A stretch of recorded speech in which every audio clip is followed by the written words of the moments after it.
Hi there. Thank you all for being with us, and I'm so sorry I can't be with you in person. It's been a very virusy fall out here in Washington, D.C., so unfortunately I wasn't able to travel to be with you. But my name is Jessman. I am a licensed clinical social worker. I work with Dr. Williams at MedStar Georgetown University Hospital.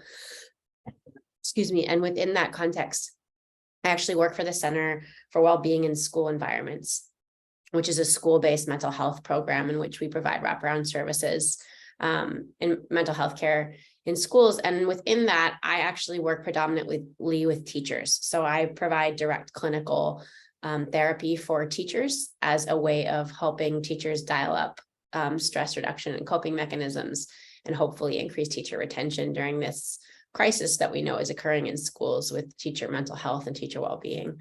And I have nothing to disclose.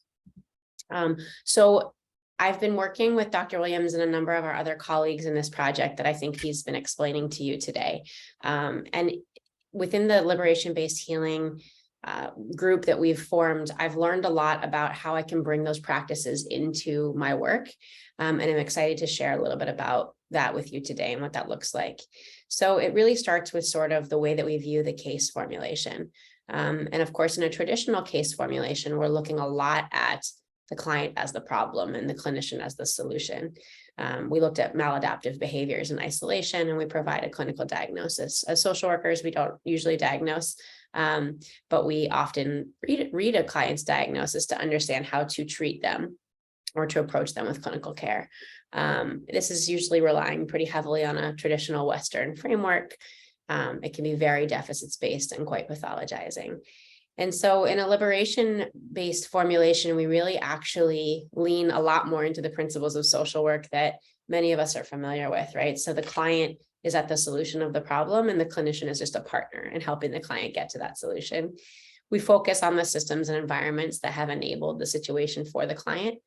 And we recognize that healing begins with an acknowledgement of the brokenness of those systems, right? And that the client and the community are full of strengths that we need to pull out and help cultivate and strengthen in order for the client to find an internal solution.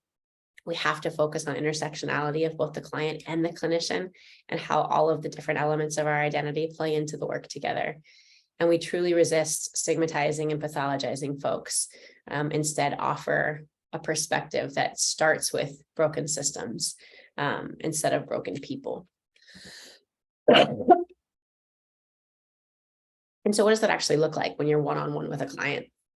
It starts with recognizing the humanity of both of us. So in a traditional clinician-client relationship, I think that mental health professionals were encouraged to be like a blank slate. And, when we were asked anything about our lives, we were supposed to respond with something like, why is that important to you? Deflection, and remain, pretty anonymous. In a liberation-based healing perspective, we actually recognize that we're both people with stories that come to this space.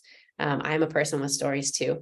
And that, we use self-disclosure and recognition of humanity in both of us as a way of building a relationship. Lo and behold, right? It doesn't seem like rocket science. Within that, we acknowledge the power dynamic in the room, right? I am technically the clinician, you are technically the client.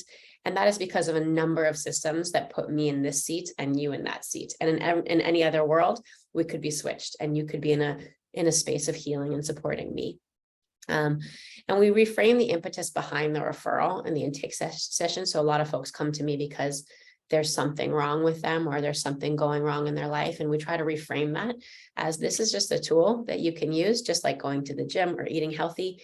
Therapy and clinical support is just something that can also be a tool in your toolbox for wellness. We also reframe the concept of expertise. The client is the expert in their life. I am not the expert because I went to school. I am a person that has some tools that I can provide for support and can help that person with their own healing, but I am not an expert in their life or their healing. And I really love to support clients in retelling their life stories. A lot of times clients have had really traumatic and troubling histories, and have hung on to those stories of trauma and pain as a way of building identity. And I think we try to retell those stories from a strengths-based perspective. What was good about your childhood? What worked in your family? Where did you feel love and power? And really play up those strengths in the story when retelling ourselves our stories about ourselves. And of course, in doing that, recognizing individual, community, and family strength, which there is so much of out there. But we tend to hang on to what didn't work and what wasn't happening. And so trying to help folks pull out those strengths as well. As a white clinician, I, for many years felt uncomfortable acknowledging my race and my identity in the room. And now that I work predominantly with teachers of color, it is something that is there in the room, whether I acknowledge it or not. So working on my own comfort with those conversations and working on my own ability to talk about race with clients has been a really big game changer in the work. So race and power are there, whether we talk about it or not.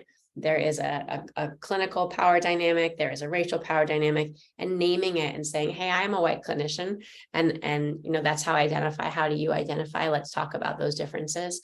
Can be really powerful and healing for folks. It makes them feel seen and heard, because there is an elephant in the room. Is my therapist going to name it or not? Right. And it can also set the table to discuss the systems of oppression that have led to me being in this seat and you being in that seat. Right. And the white supremacy that has underlined this entire dynamic. Right. And so I think it's really important to talk about, to bring into this space. I have never had a client shy away from those conversations. It's always led me to really interesting conversations with folks, some of whom want to talk about it for hours, some of whom just want to feel acknowledged and seen and then want to move on to something else. But it's important as the clinician to bring that into the space. The other thing that I think is important here is to talk about an alternative to clinical diagnosis. So again, in social work, we're not diagnosing, but we're often assigned clients who have things like ADHD or ODD. So working in schools, we see a ton of these diagnoses or these symptoms. We have clients that come to us and say, I'm just so angry. I want to know why I'm so angry. We try to reframe for those clients that they're actually having an incredibly adaptive response to infuriating conditions of oppression. Even within the school institution, right? Just walking into a school building is a reminder that our education system in this country was set up for a certain type of person and not another.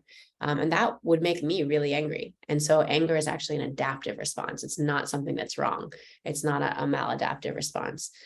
Apathy also, I think so often we see that the kid at their desk with their head down, or the family who just needs to sign this one form to access benefits, but can't get the form signed. And I think we can understand that as like just cognitive dissonance in reaction to overwhelming chronic stress, right? Just the brain shutting down because of its exposure to stuff that is toxic, and that understanding that shutdown is survivalist and is evolutionary. It makes sense, right? Just helping folks realize like your behavior makes sense. Your behavior is not wrong or bad. It is actually like really logical. Let's talk about it and figure out how to help you meet your goals there. Emotion dysregulation. I think we see that a lot in kids and ADHD or AD. And I think we talk a lot about just like the neuroscience behind, those sort of symptoms, those diagnoses, which is basically an inaccessibility of the part of your brain, the prefrontal cortex, that's in charge of executive function, right? We've got folks, lots of kids still living in that reptilian part of their brain that's in charge of the fight, flight, or freeze, and not moving into the mammalian part of their brain that's more in charge of reasoning and categorization and analyzation. And so, I think that we just try to talk to folks about what's happening in your brain. And then, ODD, one of my all-time favorite diagnoses that gets thrown around in schools, a defiance, oppositional defiance disorder. And of course, we know that there is distrust of authority figures due to historic realities, and that kids really shouldn't trust a lot of the adults in these buildings. There's a lot of evidence and data as to why they shouldn't, and that we need to earn that trust of kids, and earn a respect and a calm environment. It's not a given, right? We don't just walk into buildings and deserve it. It's something that we have to build through relationships with kids. So that's just kind of a little bit of reframing some of these diagnoses. So the liberation-based principles that really can transform these approaches are sort of things we've talked about, just noticing, acknowledging, and learning to sit with painful emotion. I think we don't need everybody to be happy. Toxic positivity is thrown around liberally in schools. And I think it's really can be really discrediting to a person who's had a really oppressive experience in schools. And so talking to folks about, you know, this is a really painful reality. The school system is really unfair. It's stacked up against you.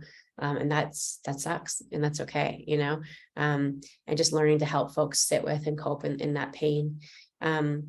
Normalizing reactions like anger, apathy, again, just talking about why those might be normal reactions to the circumstances, and leaning into classically maladaptive behaviors as opportunities to explore a strength. So for example, a kid that is always fighting, or is flipping desks, or is showing a lot of anger or energy, leaning into that as a passion. What is it that the kid really cares about? Where is that energy and that passion coming from? Like, we can be excited that we're not seeing apathy. How do we lean into the energy and actually like turn it into something that can help that child meet their goals? And then leaning into support systems like family and community. I think that for so many of my clients and in so many of our schools, there's just such beautiful community and family strength and stories of really incredible lineage and folks who've overcome so much to achieve what they have, and just really dipping into that and identifying for people who within their communities and their networks can be supportive to help them reach their well-being goals. So this is sort of all the different ways that we can see bringing liberation-based healing into the work. And for me, it has been completely transformative in my work with folks.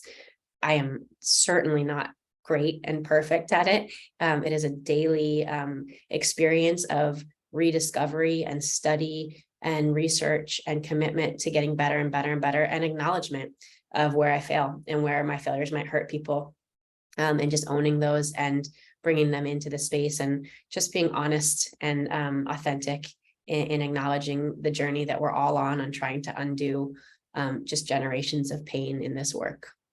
So thank you all so much. Again, so sorry I can't be with you, and hope that you have a great rest of the conference. Take care.